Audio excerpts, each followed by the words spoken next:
Let me say this as clearly as I possibly can. You are not stressed out right now because of taxes or the IRS. You are stressed because you have avoided these numbers throughout the entire year, and now they're finally talking back to you. And if April feels like pressure every single year to you, it is not a timing issue. It is how your system's set up and a big failure there. Welcome back to Spicy Takes and Tax Breaks. I'm Aubree Denekamp, also known as the Write-Off Queen, and I'm going to go into it today. So I'm going to take a stab at it. What was your week like this week? You saw an email maybe about taxes, you've been receiving things in the mail, and you thought, okay, I'll deal with that later. Or maybe you even went as far as uploading a few documents into your tax portal or logged into your bank account to get ending statements, glanced at numbers that maybe you didn't actually review or didn't understand. My favorite personally, though, is the one where you opened something, didn't understand it, and then just closed it and or filed it immediately. So now that it's April, deadline's approaching quickly, and that quiet feeling you've been ignoring, it is getting louder and louder maybe, or you are just still closing your eyes and moving forward. And it sounds a lot from what I hear from people is that either I make too much money to feel this behind and I should have handled it differently. What could I do next year? Because next year it'll be different, of course. And we're going to come back to that one in a second. But bigger than that, truly, if we break it down, there are two conversations I have on repeat right now. Conversation one is that I owe way more than I thought. That could be $3,000, $20,000, $200,000. But people are sitting there like, how did this happen? Why was I not prepared? Did my bookkeeper not advise me on what I should be saving for taxes or putting into a different account? That's really not the case. Conversation two is I paid all year long and it still feels like I had too much, whether I'm getting a small refund back this year or I put way too much in. And that one's actually worse in my opinion for the most part, because at the end of the day, it's not just your money. I mean, that's important, but it's your confidence, it's your ego behind it. And the truth that no one says directly to you most of the time is that April can't create the problems by April alone. It just shows the patterns, it exposes them. Everything that you've been avoiding, delaying, didn't understand, still don't, or hoped would just kind of fall into place is now showing up all at once. And you're trying to fix this 12-month problem in maybe 1 to 2 weeks. It feels impossible.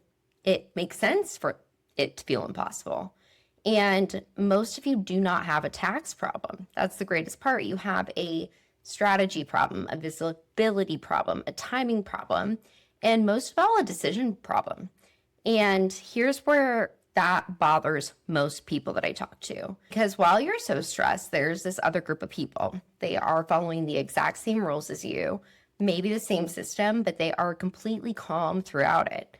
Why is that? It feels like they have this secret maybe you don't know. And the answer is they really don't. There's nothing special behind it. They planned. They made decisions earlier. They looked at those numbers and they knew them. They had clean books. They knew the numbers. They adjusted throughout the year accordingly, and they understood what they were doing. They had a plan behind what they were doing. So in April, it was boring for them. They really didn't have to do a thing other than sign a DocuSign. And I want that to be very clear for everyone. Boring is absolutely the goal when it comes to taxes and specifically the liability, because boring means that there is a predictable amount owed. There is control on your end of how to make that look. You are very intentional about what that looks like. And April does not feel emotional anymore. You waited too long to be involved in your finances if in April you're feeling stressed. So the difference between calm and chaos in April, it's not some crazy intelligence, it's just timing. So let's really dive into it. What am I seeing right now that is costing people real money every single day? So let's say someone realizes they owe $35,000 and their first question is, okay, what can I buy? Well, it's the worst possible question right now. One, you're too late, but you're also trying to make financial decisions off of this like rushed emotion. Because under pressure, people I've seen spend $20K to save maybe $2K, which makes no sense. But at this point in time, we're past that deadline of 2025. So let's not take advice from TikTok or from what you found through ChatGPT And let's figure out a strategy. How does that look for you and what you're doing, what your cash flow looks like, and your capacity? So let's stop stress spending first. And if really you take nothing else from this episode, take this. Right now, it is not the time to be super creative. It's really more about being accurate, documenting, and creating a plan around that. So you need real numbers, not just guesses. Why can't we just guesstimate? Well, if you're audited, that doesn't work well. So not so much like, oh, I think I made around X in 1099s. What did you actually make? And understand this clearly. An extension does not solve your problem. A lot of people think it does, but it just delays your paperwork, not the bill. That's it. So remember, your CPA, your tax filer, your do-it-yourself system, they're not your financial time machine. They cannot go back and fix these decisions that have been accumulating all year long or ones that you just neglected to make. So what doesn't work? Let's save you a lot of money right now. Here's what does not work, specifically if we're in April. Random write-offs, last-minute spending efforts, trying to avoid communication or show up at the last minute, hoping that your CPA is just going to handle it for you, or you can file default as like, I didn't know. But the biggest one is saying that next year is going to be different. I don't like where I feel right now, and I want it to be different. I'm going to make next year different, but change absolutely nothing throughout the year. Because reality is, if nothing changes, this is the exact same version of you that will exist next April, but likely with more anxiety behind it. So same stress, same confusion, same exact outcome, bigger liability likely. So this is where I'm going to push you guys a little bit. You might not be bad with money. You might continue to grow and make an excess of money year after year, but maybe you've outgrown your system. What worked at a AGI of 150,000 or 280,000, 300,000, it's not going to work the same when you're at 1 million plus. No one is teaching you that along the way though. So what happens is you're great at making money. And then you sit there thinking, hey, my systems seem really basic. They're compliant. I'm not getting IRS notices, but how am I continuing to make more and more and more, but feel more behind or more burden? And this is because income grows, but the structure behind it is not growing or evolving with it. So you're not behind.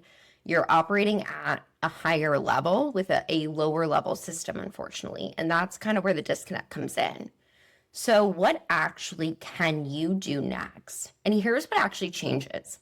After April, not next year, this year, not eventually, right now, but actually after you finalize your filing, clean up your books, know your numbers monthly, create a strategy and a plan behind that. Stop avoiding the finances and build a strategy before the whole year plays out in front of you and you have no control behind it. So fix a structure if it's not working, but also build your entire life through those deductible plans or those trusts or whatever your financial strategy looks like. And most importantly, stop waiting until things hurt to look at them, because that is the entire cycle I see. And I am victim myself. I get it. But let me show you what this actually looks like if you do it correctly. You don't avoid your numbers. Let's say you don't panic in April or feel behind. What you're doing instead is that you know where you're standing throughout the year. You know what you owe. You know if you should be buying certain assets or making changes.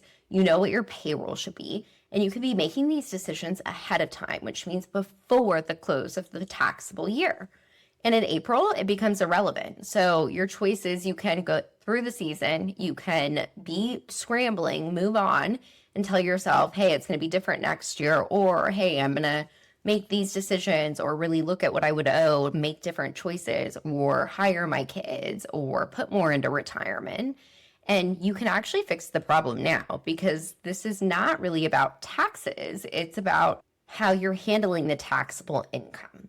And how long you look at it, how long you wait to look at it, how long you do not make decisions is making a decision at the end of the day. And that is completely fixable. If you're done feeling like this, please DM me April and I'll show you what actually matters right now before taxing out, or what actually needs to change as you get into a year of planning versus reactive planning.